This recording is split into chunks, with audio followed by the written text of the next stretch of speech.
Hi viewers, வாங்க வீட்டிலே எப்படி சிம்பிளாக ப்ளெயின் கேக் செய்யறது பார்க்கலாம். தேவையான பொருள் 3 கப் மைதாங்க, 2 கப் சுகர் பவுடர், 4 எக்கு, கொஞ்சமாக டால்டா, பாலில் ஆல்ரெடி பட்டர் போட்டு மெல்ட் பண்ணி வச்சுட்டோம். இப்போ ஒரு பவுல் எடுத்து அதில் ஒரு 4 எக்கு போட்டுக்கலாம் வியூவர்ஸ்.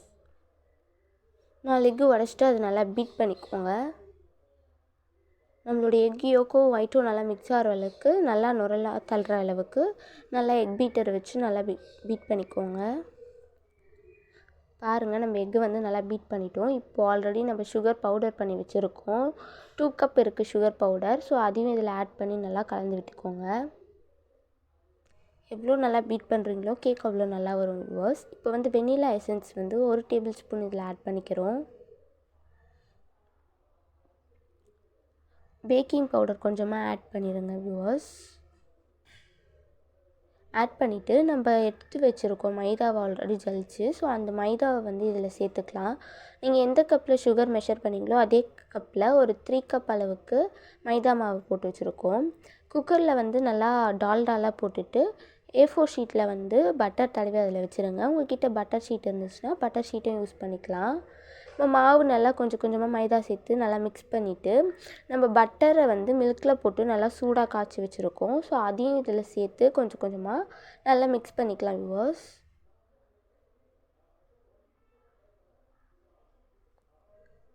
நீங்கள் வந்து கைவிடாமல் நல்லா மிக்ஸ் பண்ணிகிட்டே இருக்கணும். அப்போ தான் கேக் பேட்டர் வந்து நல்லா வரும்.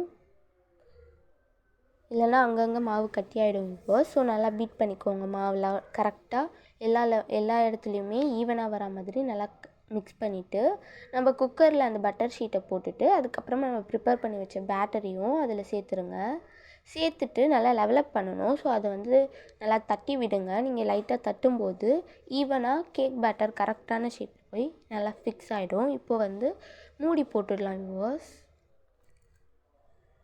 ஆல்ரெடி நம்ம தோசைக்கல் வச்சு ப்ரீஹீட் பண்ணி வச்சுருக்கோம் ஒரு 5 மினிட்ஸ்க்கு மீடியம் ஃப்ளேமில். இப்போ குக்கர் அதுக்கு மேலே வச்சு ஒரு 30 மினிட்ஸ் வரைக்கும் நம்ம மீடியம் ஃப்ளேமில் வைக்கலாம். அப்புறம் ஒரு 5 மினிட்ஸ்க்கு ஹை ஃப்ளேமில் வைக்கலாம் வியூவர்ஸ்.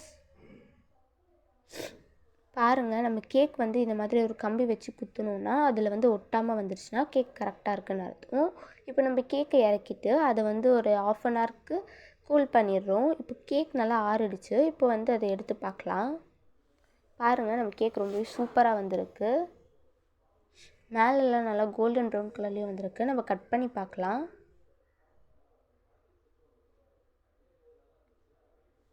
நீங்கள் நல்லா ஆற வச்சு நல்லா கேக் செட் ஆனதுக்கப்புறமா கட் பண்ணணும். பாருங்கள், நம்ம கேக் வந்து ரொம்பவே சாஃப்டாக வந்திருக்கு. இது கண்டிப்பாக ட்ரை பண்ணி பாருங்கள். குழந்தைங்களுக்கு வீட்லேயே இந்த மாதிரி ஹெல்த்தியாக செஞ்சு கொடுங்க. ட்ரை பண்ணி பார்த்துட்டு டேஸ்ட் எப்படி இருந்துச்சுன்னு கமெண்ட் பண்ணுங்கள் வியூவர்ஸ். வீடியோ பிடிச்சிருந்ததுன்னா சேனலை லைக் பண்ணுங்கள், ஷேர் பண்ணுங்கள், கமெண்ட் பண்ணுங்கள். மறக்காமல் பெல் ஐகானை கிளிக் பண்ணுங்கள். சப்ஸ்கிரைப் பண்ணி சப்போர்ட் பண்ணுங்கள் வியூவர்ஸ். நெக்ஸ்ட் வீடியோவில் பார்க்கலாம். பாய்.